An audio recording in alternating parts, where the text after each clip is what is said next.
ঠাকুর থাকবে কতক্ষণ, আজ যাবে বিসর্জন। জানো তো, আমাদের বাড়িতে এই লক্ষ্মীনারায়ণ পুজোটা প্রথম শুরু করেছিলেন আমার বাবার দাদু। আর তারপর থেকেই প্রত্যেক বছর মাঘী পূর্ণিমাতে খুব ঘটা করে আমাদের বাড়িতে হয় লক্ষ্মীনারায়ণ পুজো। সামনেই তো মাঘী পূর্ণিমা, তাই মাকে আবার ঘরে আনতে হবে। তাই আমরা সবাই মিলে আজকে পুরনো কাঠামোটা বিসর্জন দিতে যাচ্ছি। আমাদের বাড়ির সামনেই পুকুর, তো সেই পুকুরেই হবে বিসর্জন।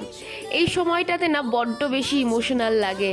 মা গোটা একটা বছর ধরে থাকেন আমাদের বাড়িতে। এই 5-7টা দিন খুব বেশি কষ্ট হয়, থান ফাঁকা ফাঁকা লাগে দেখতে।